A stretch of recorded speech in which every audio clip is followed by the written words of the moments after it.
angle on the birds this morning where they are really comfortable.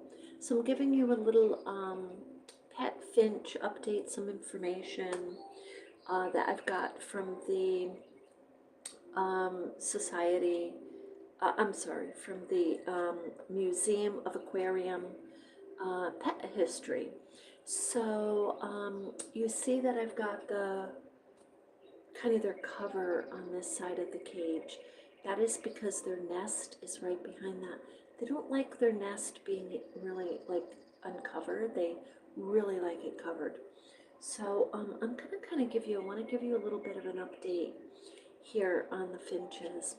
So a couple things as a pet finch owner, you know, if there's like extra loud noise, or there's, which is very infrequent, guys, but and for a very short amount of time, right? Or if there is, like, let's say they're working on an apartment next door and they're using some chemicals and stuff like that, you want to cover your birds up and get them in another room. But these are things you need to be very, very aware of with these little guys, and they're so tiny. So it definitely is something that makes me very mindful of being in an apartment community place. So look how tiny they are. Now, the other thing about pet finches, I have found, not only do they know their name, but they know names of things. I'm finding this astounding because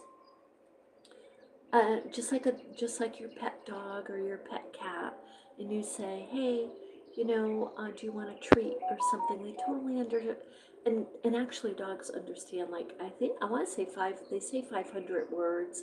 It's probably more.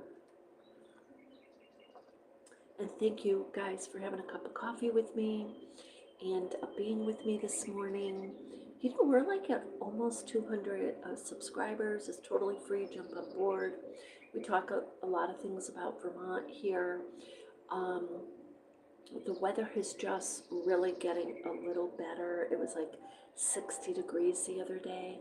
Now we're up, like we're back down. It's starting to kind of go back down. So, but we're going to start getting out and around.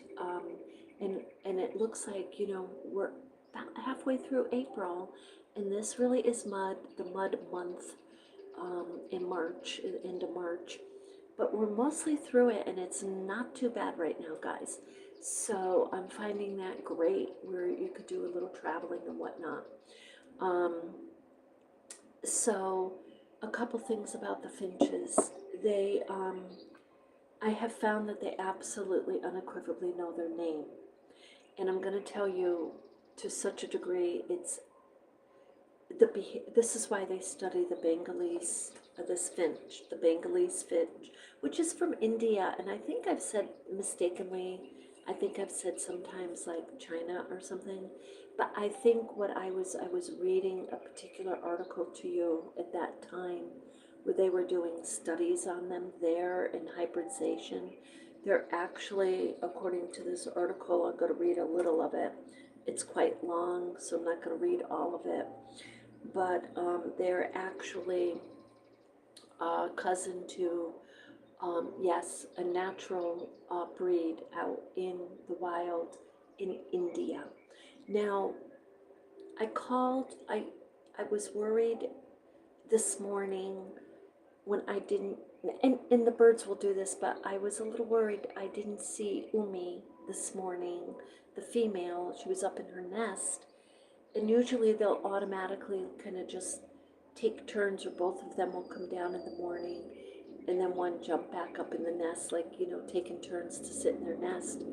But I didn't see Umi. I saw Mashuki, and I kept seeing Mashuki, and so I said, there he is. Hi, honey. That's Umi right now. So I said to Mashuki, I said, where's Umi? And I start calling like Umi, Umi, you know, like that for her. Here she is right now. For her to come down, I'm calling her name. And guess what? Mashuki looked at me, and he went up into the nest so Umi could come down directly to me. I'm not kidding you guys. It wasn't by happen chance or whatever you want to call it. They responded to me looking for Umi, and she came down. But the behavior of these birds are so polite. That's the only word I can come up with. So mindful. Like Mashuki went up into that nest to let her come down. That's what he did. So they know their names. The other thing I have found, guys, is they seem to understand a whole sentence. I don't know. Like I said the other night, I said, I'm going to turn you, because the sun went in on this side. I said, I'm going to turn you into the light and put the light on. And they both just were chirping and happy and responding to that. It was unbelievable. They totally, and then they came up and they were eating. The behavior was totally a response. It was absolutely a response to that sentence as I got up saying, I'm going to turn you towards the light. And so, because I speak to them, okay? The other thing I have found is they are actually learning the names of their food. And they're learning to even ask, like for the hay, if they're running out of hay, he'll pick up a little piece of hay and he'll come over here chirping and chirping towards me that he needs, and I'll look and he needs more hay, that type of deal. But food, because I'm putting the food in, and I'll say you have egg. Like this morning, I gave them egg. I always boil their egg and I cut it in half. They get egg, spinach, and banana. And why they don't eat their banana? I don't know. Why don't you eat your banana? He just pecked at the banana. I'm not kidding you. What I'm saying is they're learning words and they're extremely responsive. Now, what gets me about that is they're considered very feral, like wild, and they're not really the type. No, they're not going to jump on your finger, although they do come closer and closer to me. So they may, in fact. But that's Mashuki. Is that Mashuki or Umi? That is. Wait, I think that's Umi, actually. So when they puff up, Umi will puff up her feathers too and sing and dance. And so for the feathers and their molting, I just want to share with you that I got a very specific conditioner and seed for molting to give them. And you put a half a teaspoon or a teaspoon in daily. You just mix it in with their seeds, and they're going to get a little bit of the powder and a little bit of the seed every day. They needed it badly. They were molting. The Bangalese finches, the society finch, will only molt intermittently. So they're like ongoingly, like there's not a specific time that they'll molt. But when they molt, it can be irritating to them, like the feather is falling out and the skin is getting dry. And I noticed that they definitely were molting. I saw little feathers here and there. Not a lot, because they don't, like other birds, shed a lot at one time. But I did get them the molting and conditioner seed. And so I did share that with you. And let me see if I can get it. I'll share it with you. I'll share with you what it is, guys. Hi, honeys. I don't want to disturb you. I don't want to disturb you. You're eating your breakfast. You're eating your breakfast. So this is the only one I could find, guys. You may find something else online.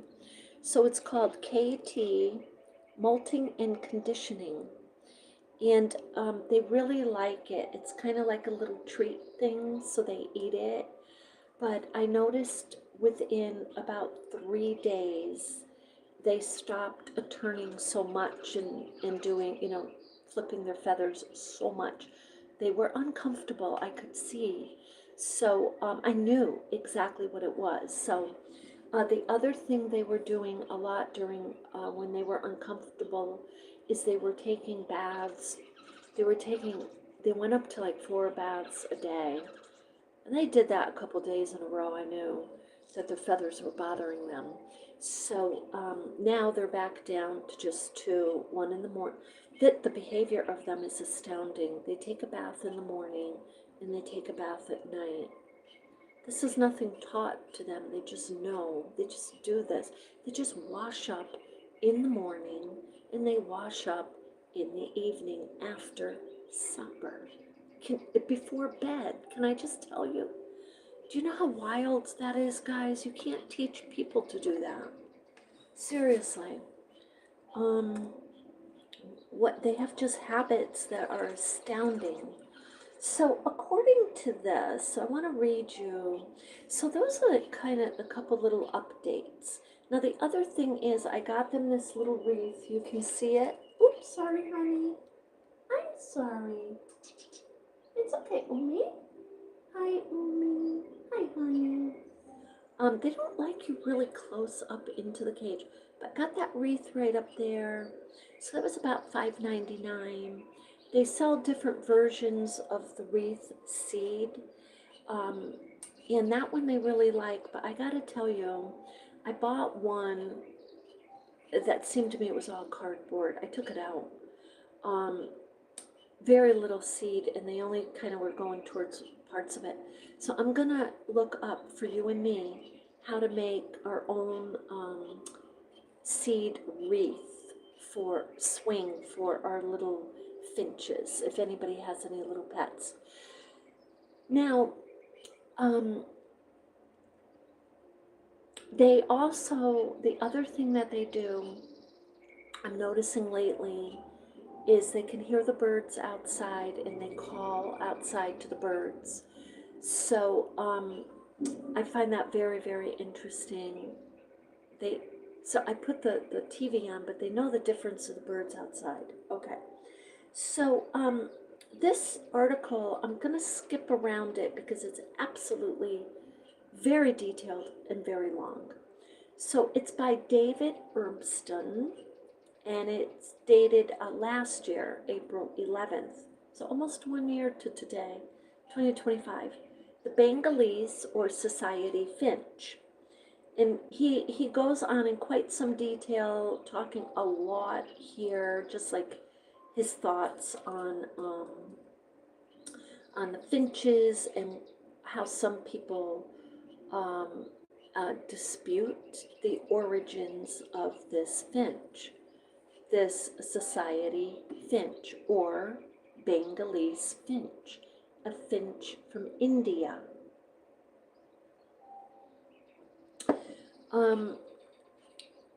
He says, so I'm just going to go in this little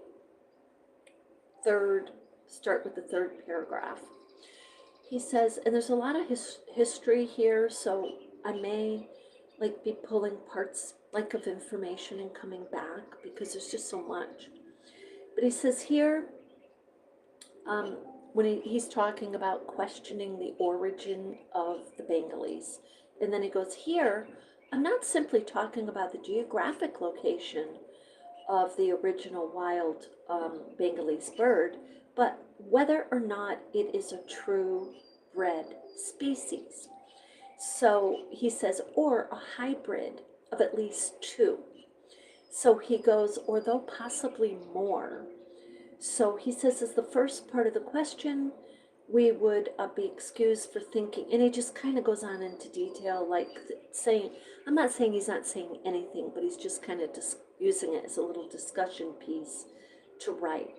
But he says, in the past, some people have suggested that it was derived from a program of hybridization between the sharp-tailed finch and the Indian silver bill. Now, I do know these guys look a lot like the wild finches, but this is no longer believed to be the case. It could, however, explain the misleading name. For its Westerners, when given the bird a name, believed that it is originated from the Indian silver bill. They might well apportion its name from the region. From a personal experience, he says, I am able to confirm from personal experience that the Bengalese finch will readily breed with an Indian silver bill. So I'm going to show you what the Indian silver bill looks like, guys. Okay. You cannot have an Indian silver bill in your, captivity in your cage here. I believe, oh, look, gorgeous. Seriously, oh yeah. This is exactly what Umi looks like. Hi, honey. Hi, Mashuki. Hi, honey.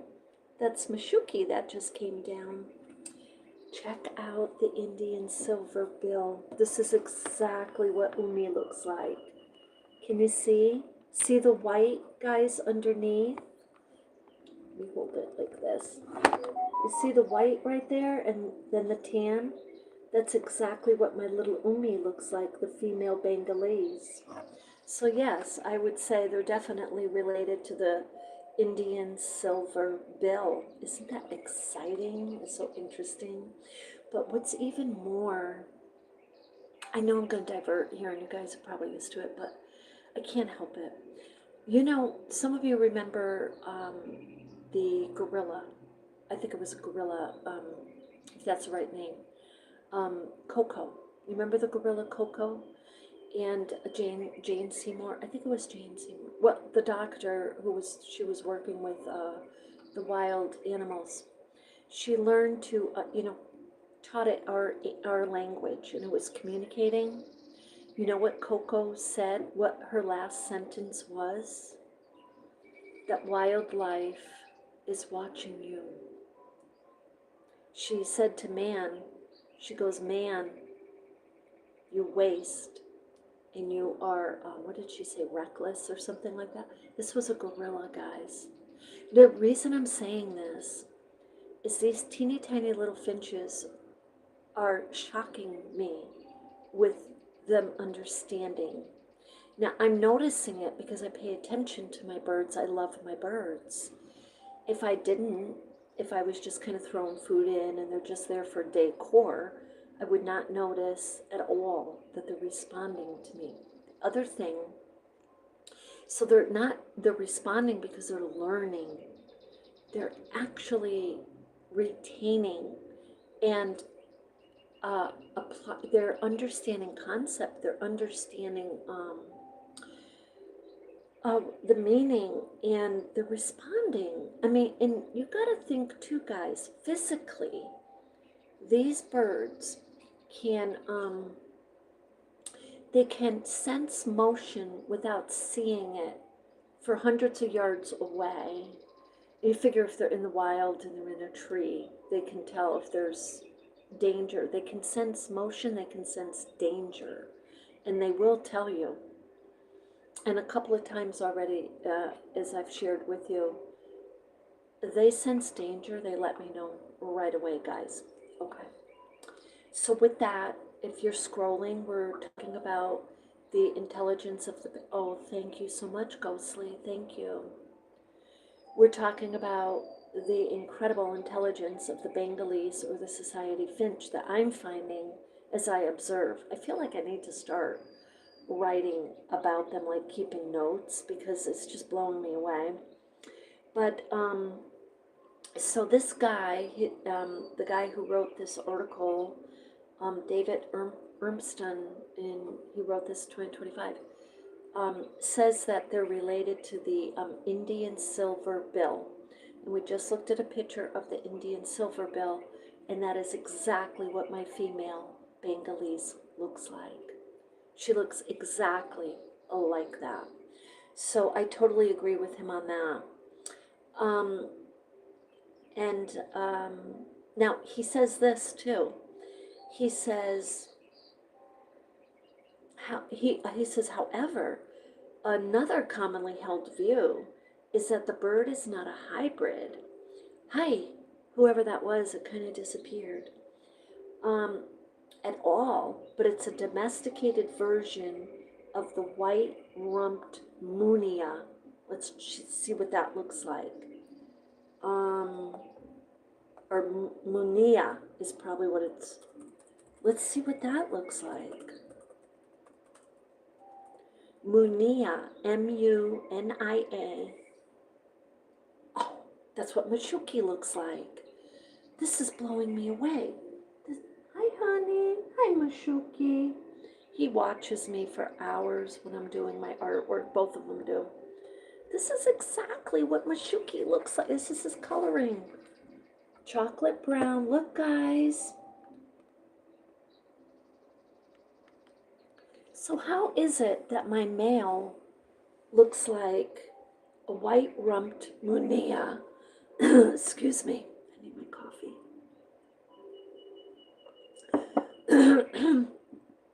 I need to heat that up. Hold on.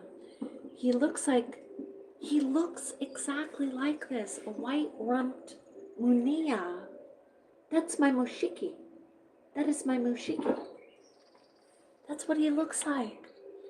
And the female looks, what was the other one, guys? Silverbill? Yeah. How is that possible? Certainly, even a cursory examination of the munia suggests that it is a parent of the Bengalese finch. And it leaves you wondering, why there was ever any doubt about the parentage. Yeah, it'd make me wonder, because they look like, so I just learned something new today. I really didn't realize this. I knew that I first read that in China they were doing hybrids of these birds. So that just must be one, like some information out there. But this looks like the origins of them. Oh, so here we go. The likelihood that the bird originated in China as a domesticated cage bird. The origins of this domestication go back many centuries. That's probably where I got it from. And although the Chinese preference in modern times is to keep the birds for their singing abilities, it is not impossible to believe that the first keepers of this bird saw its potential as a cage bird that could easily be bred in captivity and that could produce color variants that would offer a particular attraction. In other words, their offspring, because he's a little dark, he's a chocolate brown with with like beige. She is like a silver, like they say silver bill, but she is a silver gray, no doubt about it, with a nice pretty white, okay, chest. So they have these varying colors, but they're gorgeous. Now let me tell you something about them something about them. In spectrum light, they, when they look at each other, because their eyesight is what is it, they have the nighttime vision, and they have the illumination of light, right? What is that called, guys? You know, anybody write it there for me? Let me look it up here. It's a particular, I don't want to say X-ray. I don't want to say X-ray because that's not the right name. Yeah, ultraviolet. They have ultraviolet eyesight. Like, they will see me in energies. Okay, so when my energy shifts, like if I don't feel well, they will see those. It's a real thing, guys. They will see the differences in the lighting of me. But when they look at each other, they see each other in ultraviolet, and their feathers illuminate all the spectrums of the light. Now, I've seen it. When the light hits their feathers, I can see like dazzling, beautiful colors on their feathers. It's amazing. So you figure what they look like to each other, but it has to be light like this, like the sunlight coming in, or a nice light that's on them. So when it gets dark and then they can't see, they'll see like you and me, like they'll see in black and white. Super interesting, guys. So now that's China. So as we, and then he says, so yeah, the Chinese saw this bird as a really great kind of bird to have in a cage, that they don't mind being in a cage. Hi Gerard, how are you? They don't mind being, and that's the man fact. They don't mind being in a cage.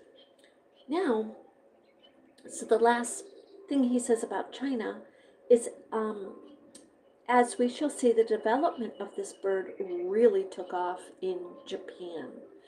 And that, I think, was the first info I got was on Japan, which is why I gave them Japanese names, because I had Japanese music on just because I love listening to Japanese, French. Do I understand it? No. Do I love it? Yes. They were responding to Japanese. So I started to say some Japanese words and they were talking back to me. Found out that it's just in their DNA to understand the Japanese language. It is. It's in the DNA. So check this out. Let's see what he says here about Japan. There is a long history of Japan of altering the natural creatures for their satisfaction, for them to be held in the cages. The koi carp is perhaps the best known example of this. While color variations are great attraction of their keepers, the Bangalese finch offers not only some color variations, but combinations of color that are not entirely different from those displayed by the carp. I don't know how they're mixing the, the fish. Carp is a fish, isn't it, guys? But anyway, it appears it doesn't take much to get me a little mixed up, but okay.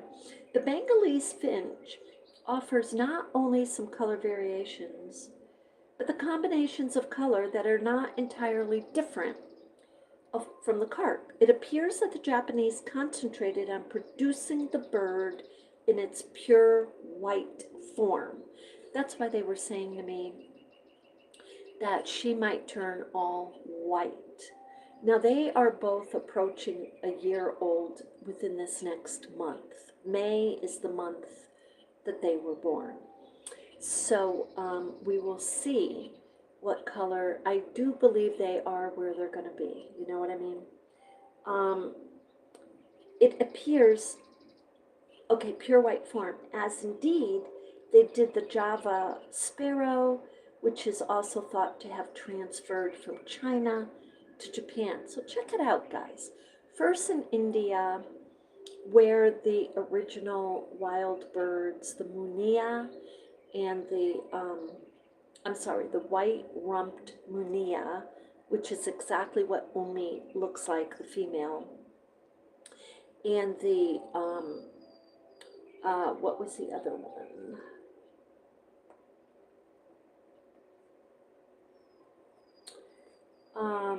What the male is, yeah, hello. That's his little chirp that says he's not very happy with us right now. The Indian silver bill. So yeah, the white-rumped munia. Let's see that one again. No, that's this one. That's what Mushiki, I'm sorry, for those of you who didn't see. That's what Mushiki looks like, the male. And she looks like the silver bill. I am so psyched about this. They're just gorgeous. They're very sensitive and very tiny. That's the only thing, guys, as an owner, I really do worry about them because they're so very sensitive. You know what I mean? to everything. And the other, okay, so I'm just going to read a little bit more here. The other thing I want to say, guys, if you are a bird owner, please, please, please, please educate yourself on what they can eat. Because they're social, like when they see me eating, you they're like getting friendly with me and like they want to eat. So what I do, like if I'm gonna have a snack, I get them a snack. I'll get them like a piece of pear, a couple of pieces of pear, or little cucumbers, celery, or something that I'm putting in their cage at the same time I'm eating. That is a bonding thing. Birds are no different from your cat and dog. That's how they. But some people, I've known people, and I've known people, I've seen people do this, friends over the years. As you know, I'm quite old, so I've seen this. They'll give the bird some bread or cake or something they're eating, and you have to be you want to be. You could make your bird very sick quickly because salt and stuff like that. Certain things they can't have, guys. Okay, so just saying that.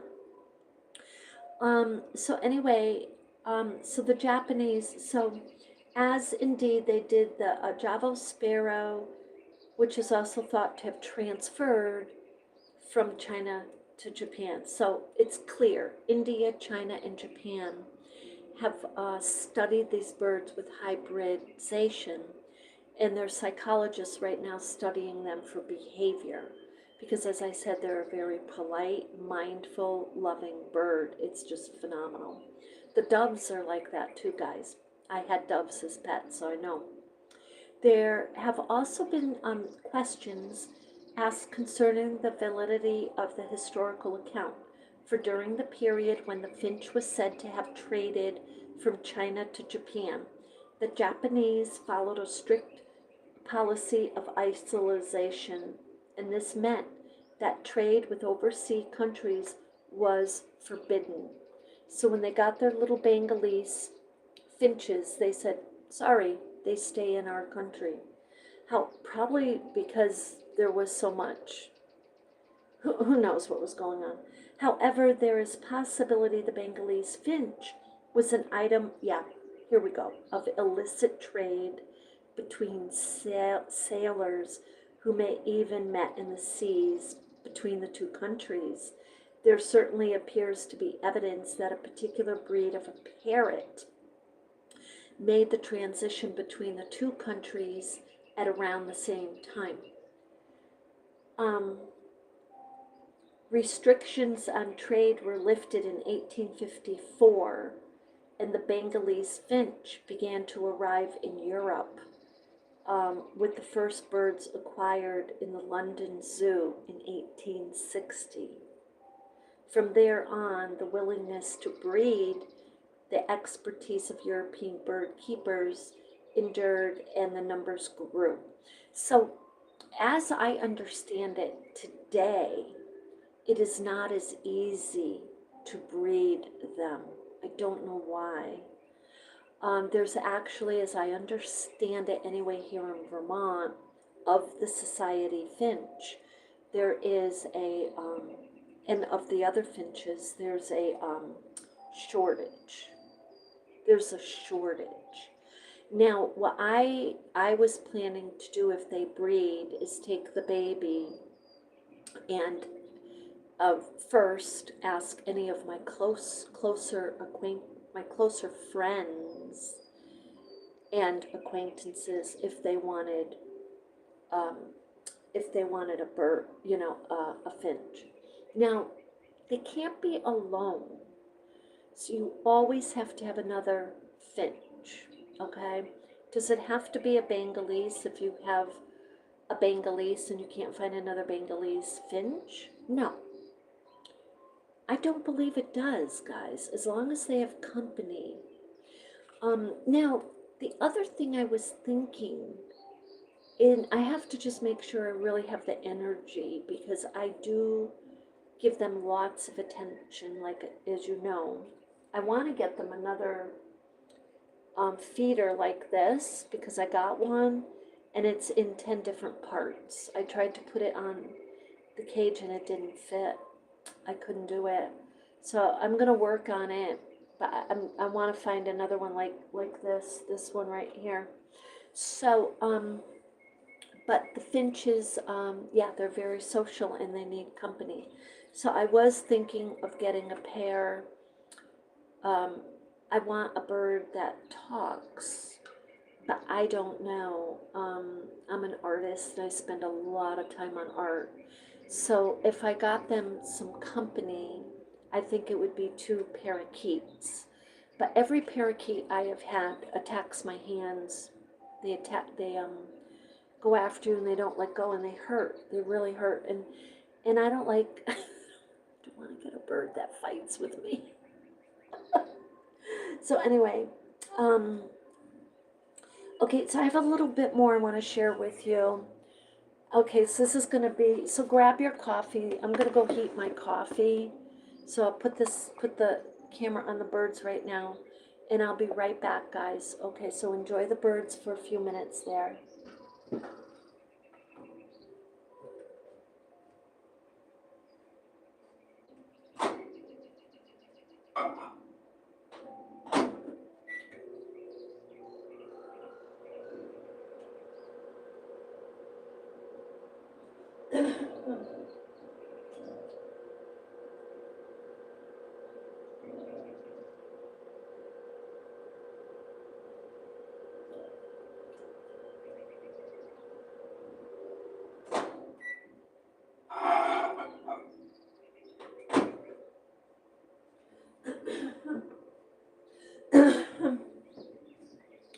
So the other thing, as we continue the article, the other thing I noticed with Umi and Mashuki is that if they're, because I'll play some of the same songs, like Lady Gaga, the California Gold, that song, when as her octave goes up, so does theirs. They love Lady Gaga, guys, and they love Adele. And I'm not just saying this because I love these songs. There's certain songs that they just dance and sing to. They love, just like a parrot. They will be dancing and singing like that. They're just beautiful beyond belief. Um, so this bird that can be maintained in a relatively small cage, I disagree with that. They need their flight room. And this is not a small cage, guys, at all. I cannot lift this easily. It is not small. Um, and here, I'll tell you what it is. Hang on, guys. I'll tell you what it is. Now, the cage they started out with as little babies was small. It was just a simple little parakeet cage. But this is not.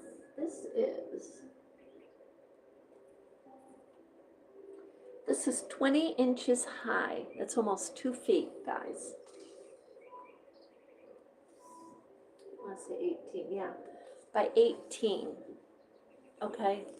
So it's 2 feet high and a foot and a half wide. So, or longer than it, yeah. But what I'm saying is, they need that. They need to be able to fly. Now, my son had gotten me a large cage, but the width between these bars, the bars on that cage, are too wide. Now, it would be a perfect cage for like a cockatiel or something like that. And I may get something like that. But those birds, you have to remember, your birds need attention. Whether they're teeny tiny like this, don't put them in a corner and just forget them. They are there to communicate with you, to be part of your life, guys. Okay. So, this bird, it says, yeah, in a small cage. Though it will do very well in an aviary. Now, I felt if I had ever gotten to the point in my senior years that I wasn't able to take care of them, I'd want to see them in an aviary with other birds around them, or with someone doting over them like I do. So though it will also do well in an aviary with an appropriate diet, water, and light, when presented with a nest box, then they will have offspring. The only real complication can be the being able to tell the male from the female because they're identical. Well, they're not. She looks exactly like a silver bill, and he looks like that other bird, the munia. The thing is, when they fluff up their feathers, that's when I can't tell them apart if they're both fluffed at the same time. When they're not, then I can tell them apart super easy. So yeah. Oh, they're saying if you can tell if it's male. Well, if to tell if it's a male or female, I get what they're saying. I think it's male and female. I'm hoping. It says the confusion caused by people interpreting the origins of this bird not only in any way distract from its attraction as a cage bird, but does provide added interest to what is otherwise a very common and undemanding bird. At the moment, there has not been a move substantially, increase the size of exhibition of the bird. I'm not sure what he's talking about there. Seriously, the exhibition of the bird, maybe he's talking about promoting it as a home bird. Okay, now look here, guys. Check this out. Let me see if there's any other pictures. Now, this is the bottom.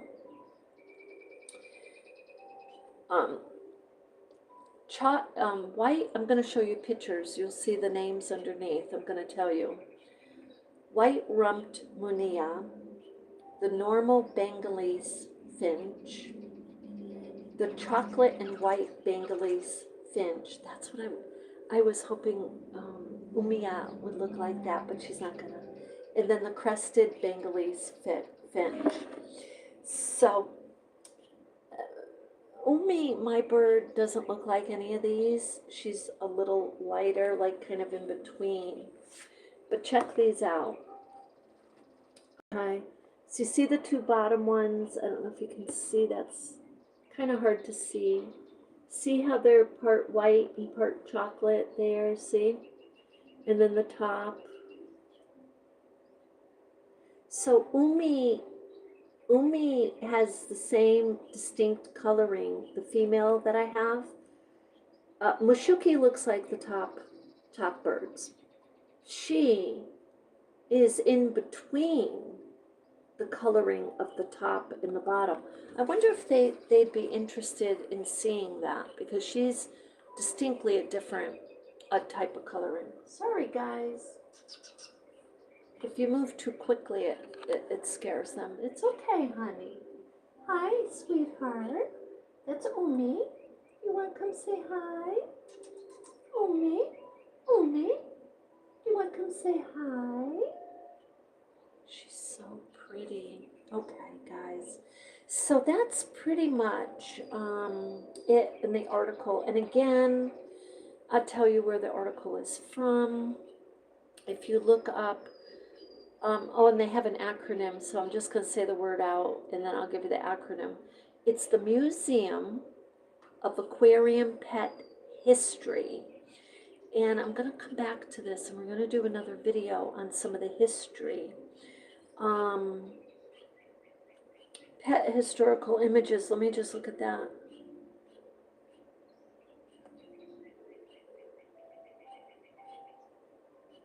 I don't see anything in particular there. So it's called the Museum of Aquarium and Pet History. I don't know. And I want to find out more about this before we go. Hold on, guys. It's called the site, MOA, P as in Paul and H.org, and then a slash, and pet-historical. So check it out. I want to see if you can visit this place. This looks super interesting to me. Or if it's all, when will the physical museum be open? Ooh, let's read this. Lots of people ask about the physical museum.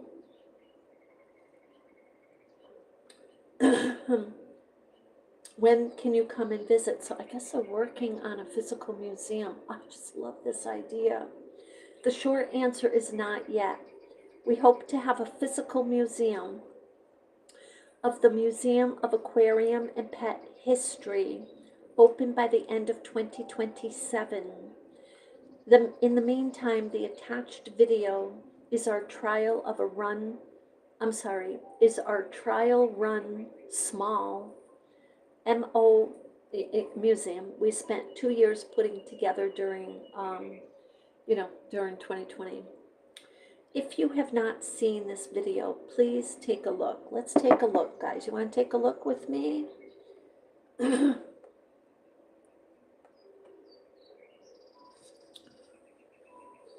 This is, I think I'm going to do it. I'm going to move. Okay, guys, we're going to move out of your way. I'm going to move over here, guys. Hang on. This way we get out of the light. And for any of you who are artists out there, we're going to be doing an art video pretty soon, shortly. Today, actually, later. We'll be doing one over there. Okay, so let me put this on. I just want to get it so you can see this good.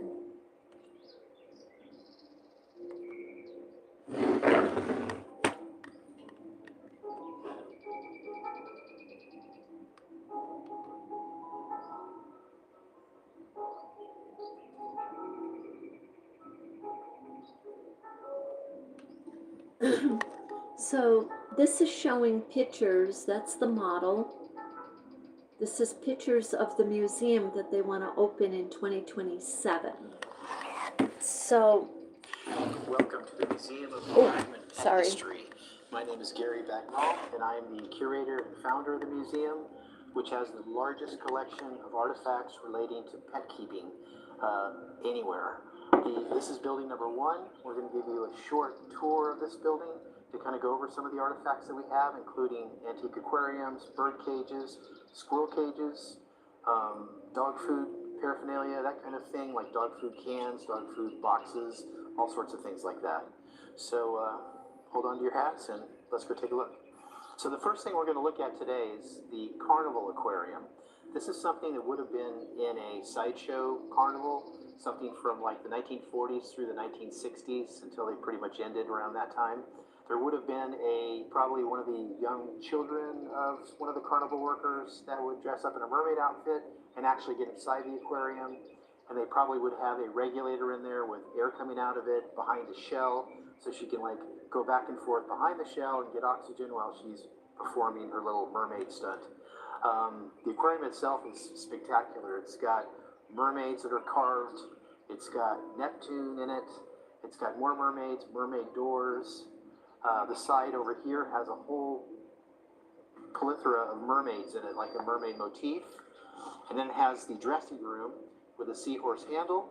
And has, in the back of it here, you've got a dressing room where they would go and they would actually, she'd put on her mermaid outfit to go inside the aquarium. And then on top of the aquarium, probably what they would have is a banner showing both on the top of the aquarium and on the outside, showing See the Live Mermaid, just like this banner right here. So in the upcoming months, we're going to produce several different videos on different aspects of historical pet keeping. Some of them will be on the companies themselves, and like in this case, the Jewel Aquarium Company. This is an amazing example of a Jewel Aquarium. They were the predominant manufacturer of aquariums during the Art Deco period. So they started about 1915, and they went through 1950s until they had a bunch of changes. But during the 20s and 30s, their heyday, they produced tanks like this, which is a chrome with bulb edge glass, chrome leg stand, slate bottom, Art Deco aquarium. This is the only example I've seen of this particular model, and it has the Jewel tag on it, confirming that it is actually a Jewel aquarium. They're spectacular. The company has an amazing history, and we'll cover that in a future video. Another video that we're going to do at a future date will be on the Art Deco aquariums and stands, actually fish bowls and stands that they made during the 20s and 30s. This example here is both a fishbowl bird cage stand with planters, brass planters on the side. The bowl is blue glass, which is extremely rare. It's one gorgeous. Of the rarest colors that they Absolutely ever did in fish bowls. gorgeous. And the cage is, I'm not sure, I don't think it's a Hendrix, but it looks very much like some of the Hendrix cages that were made back in that time period. This is probably 1928 to 1932, somewhere right in that realm. And that was the height of the Great Depression, so many people couldn't afford these. They actually were released in very, very limited numbers. They're very hard to find today. Here's some other examples of fishbowl stands, including Lady Liberty here, which was made by the Chicago Art Foundry, which was actually based in New York. And this was under the Verona trademark. And you can see the bowl is glowing. That's because this yellow bowl has uranium in it. And uranium does glow. Uranium is something that they used to put in glass. Is it radioactive? Yes, but it's not dangerous because the ions are trapped within the glass itself. And it's such a minimal amount. These are some of the different bowls here. You can see some are amber glass, but a lot of these are Vaseline glass. Some are green depression glass, which just means they don't have uranium in them, and they were made during the Depression period, probably in the 1930s. I'm going to hold this These for a two moment, fishbowl guys. stands are Frank Art. Frank Art was a... So this video is promoting the Museum of Aquarium and Pet History. So what went through my mind immediately when I read the title is I'm thinking they're going to have, like a picture of, or let's say the bones or fossil of some kind of old fish, and then give you the history or give you the details. So what's different about this museum is that he's looking at artifacts. He's looking at, the fish bowls, aquariums, actual aquariums, and bird cages. And so I find this very interesting and very different. And I think it will be well worth, when the museum is open, in visiting it. Now, I'm trying to find out where this is because I'm not getting where this is. I'm just going to read this to you quickly, and then we'll call it a day, guys. It says, "Welcome to the Museum of Aquarium and Pet History, the world's most comprehensive collection of artifacts relating to aquarium and pet keeping. The museum includes huge depository of 3,000 items that were historically used to keep pets. These items would be antique aquariums, fish bowls, stands, bird cages, squirrel cages, dog, cat, bird, all types of things, 1,000 aquarium and pet books.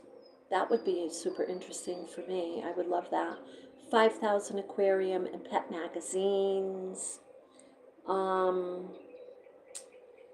Still, I'm not seeing the city or the state anywhere here.